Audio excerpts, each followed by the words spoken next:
How do you get more juice for the squeeze out of your CRM? Let's talk about how to get the most out of your investment in this episode of Closing Time.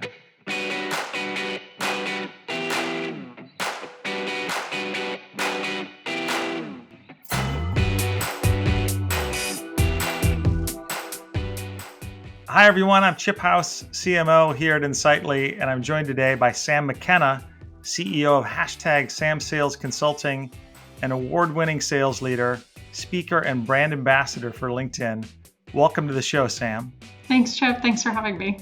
So you've been in the sales business for a long time, and so you know how much SaaS has impacted the career in sales. In most organizations, most sales leaders have more pieces of technology than that they know what to do with. No kidding. And so, stitching them together is important. But, let's talk about the CRM for a second, because CRM is sort of patient zero, so to speak, in terms of importance for the salesperson. So, how do you think about the CRM and its importance to a sales leader?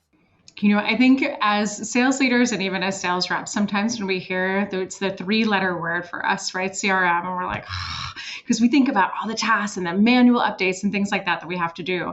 But holy moly, is this a powerful platform of information, the history of the account, what's happened, who we've connected with.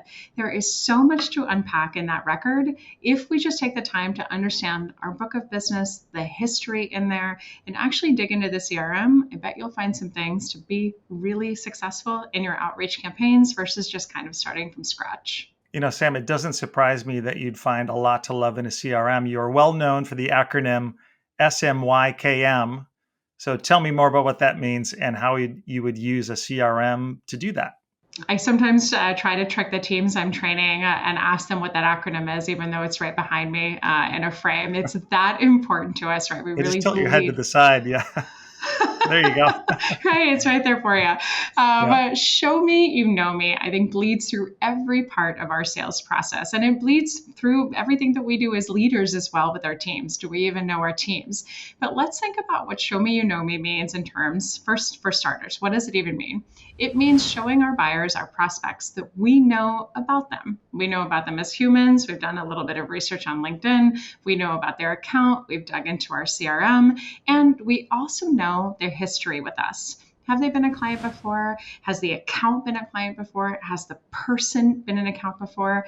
Chip, I bet you have tons of sales reps who reach out to you sometimes and say, Chip, have you ever heard of, Sam Sales? And you might respond and say, yes, I've purchased you 3 times before. Great job doing your research, right? So that's exactly what we can do to show you we know you by doing some research in our CRM and understanding the history of the account, right? How you guys have been working with us before, if at all, and just using that as our initial source of truth before we even start to dive into our books of business.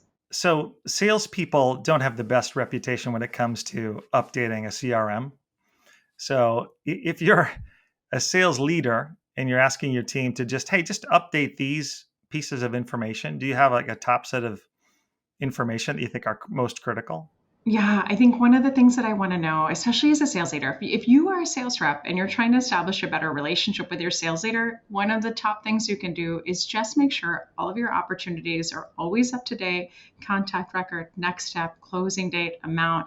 I know the amount is also a little tricky because forecasting is always an art, and what we think is going to come in, what we think the total contract value is going to be, can be a little bit, dodgy until the very end. But at the very least, keeping those notes updated with next steps. One of the things I always love to do is just date it. So if I've got my next steps in my notes there, I just put in, 5-3, here's what happened. And then below that, I've got my chronological order, history of what's occurred. It is such an easy thing to do to build a better relationship with your sales leader by keeping that updated. And frankly, just by keeping your records updated, you're helping pay it forward to other colleagues. You're helping set the standard for what it should be like so that when you get a new book of business, all those notes are also updated and all those contact records are updated. And that way you've got the whole thing going on seamlessly across the organization. Yeah, that's right. Because the customer's journey doesn't stop with you, the salesperson, right? So it continues on to the service team and the support team, potentially the marketing team. Exactly right. And so, stitching that data together is critical. It's not just for you. And even think about this, we all have a common goal, and that's to generate revenue for the organization, right? We're all working hard to do that no matter what category we're in, whether it's CS, marketing, sales, net new, etc. Think about this though. One of the common questions we always ask in interviews at Sam Sales and what we advise our clients to do is when we're talking to an account executive, we say, okay, you've had a great history, we have great success, we love to see that. Now, we want to dig into how. How have you been so successful? And let's start with a process question. So we give you your book of business, but let's say we give you one more account and we give you this account and say, no matter what, we need you to close business with this account this year. How would you start to dig into it? And one of the telltale signs we can see from a rep, whether they know how to work smart or whether they're kind of feeling their way out, is what they do to engage with the CRM right out of the gate. So most reps will tell me that they'll start to send outreach campaigns, they'll use Zoom info for contact data, things like that. But then about 5% of the reps are really the smart ones. And they're the ones who say, the first place I start is my CRM. I want to know the history of the account. I want to know notes from CS. I want to know if they've been our client before. I want to know if they churned and why. I want to look at all the closed lost opportunities. I want to see if I can revive those. I want to see who the contacts are that attach those opportunities. Do they still work though there? Can I update, reignite those? Did they move jobs? Are they in my territory, even though they're at a different company? There is so much information in your CRM that you can use to be smart when you attack your book of business. And that's just the tip of the iceberg. So talk to us more about that outreach, Sam. So once you have the data from your CRM, what should a good first contact look like? That's truly a show me, you know me outreach. One of the things that we live and breathe for is writing great emails. And, when we talk about the structure of what that email looks like, what the rest of the sequence looks like, we talk about that forever. But let's just think about a couple of things of how we can leverage that information from the CRM and what is most important with that outreach. Number one, your subject line and your first sentence are the most important parts of your email. If I miss that and I don't get you to open up my email, Chip, I've lost. There doesn't matter if I'm offering you $1 million in that email. If I don't figure out a way to convince you to open up my email, I'm out of luck. So I've got to think about the subject line and then the first sentence. So let's think about that subject line. Chip, let's say we had somebody on our sales team at Sam Sales who was pitching to you and didn't do any of this research and didn't see that you had been a repeat customer. That would be a turnoff for you, right? So instead, let's say that very smart, well-trained Sam salesperson looks into our CRM, sees your name, and sees, let's say you've purchased us twice before. There's 2 closed won opportunities tied to your name at 2 different companies. We could even say something kind of cheeky and fun in the subject line and said, you've been our customer twice. Could we convince you to become a Sam Sales customer a 3rd time? Right? That shows that we know you. It shows we've done our homework and we know something about you. So let's think of how we can use that information from the CRM in our subject line, or even pair it with something that we can find on your LinkedIn profile, where you worked before, who we know in common, where you live, where you went to school, if we can authentically tie that to ours. I know you've got some people on your team that went to University of Florida.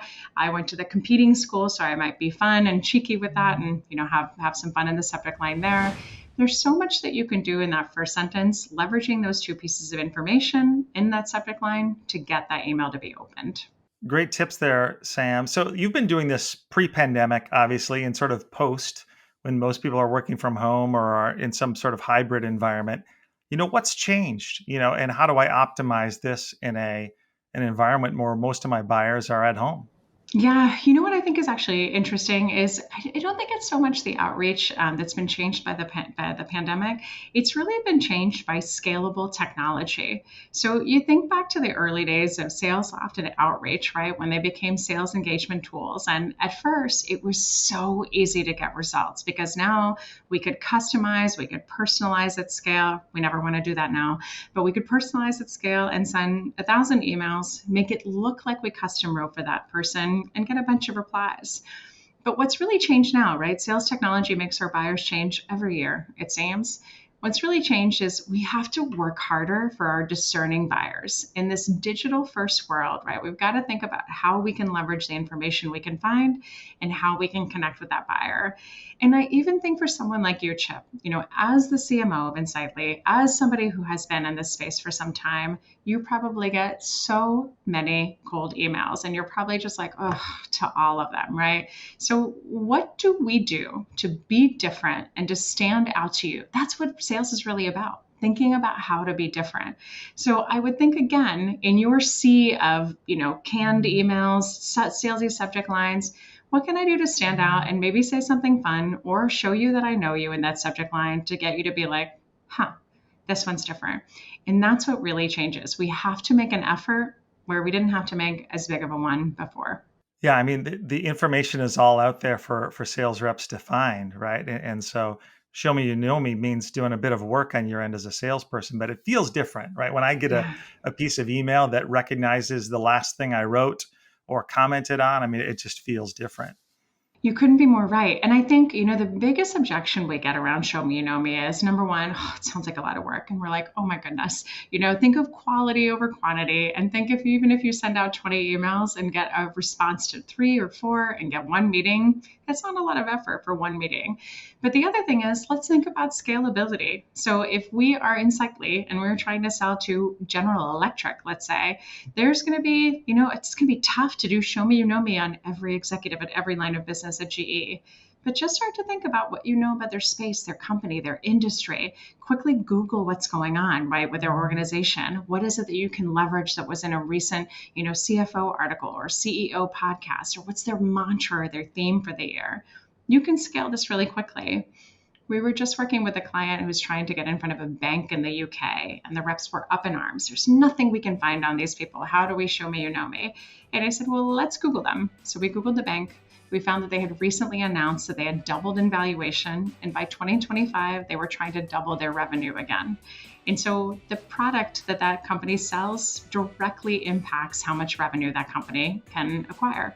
So such an easy way to tie that in, talk about that recent announcement, and then say with relevancy, how we can support you in your efforts to do that. Phenomenal stuff, as always, Sam. Thanks for joining us today. Thank you so much, Chip. Of course, I definitely want to have you back. And thanks to all of you for joining us for this episode of Closing Time. We hope to see you next time. So click subscribe, click like, hit the bell, and we'll see you next time.